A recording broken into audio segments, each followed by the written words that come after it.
Bwana, kitu ambacho kimehappen siku ya leo ni kitu ambacho kitakuwa kimewavuruga sana mashabiki wa timu mbili, mashabiki wa dabi ya Kariakoo.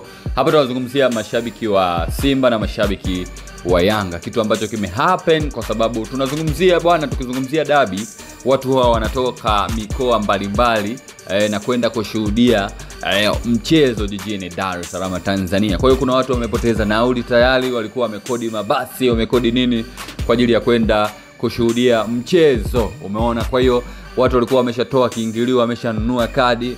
Hizo gharama zinakuaje unavyoairisha mchezo? Lakini kamati ya usimamizi na uendeshaji ya bodi ya ligi ya Tanzania TPLB imetangaza rasmi kuahirishwa kwa mchezo wa ligi kuu namba 184 kati ya Yanga Sports Club dhidi ya Simba Sports Club uliopangwa kuchezwa leo saa 1:15 usiku. Bodi imefanya maamuzi hayo baada ya kupokea taarifa ya awali ya ofisa usalama wa mchezo ambayo imeainisha matukio kadhaa yaliyotokea Simba Sports Club kushitaki kwa TFF na bodi ya ligi kutokana na kushindwa kufanya mazoezi. Bodi ya ligi imesema mchezo huo utapangiwa tarehe nyingine baada ya kufanyika kwa uchaguzi au uchunguzi wa kina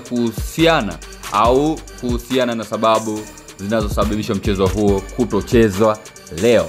Umeona? Komenti yako hapo, unadhani maamuzi yaliyofanywa na bodi ya ligi kuu ya Tanzania yalikuwa sahihi au maamuzi yalikuwa maamuzi ambayo sio sahihi? Je, watu wamepoteza muda, watu wamepoteza vitu vingi kwa sababu ya kwenda kutazama dabi, lakini mchezo umehairishwa?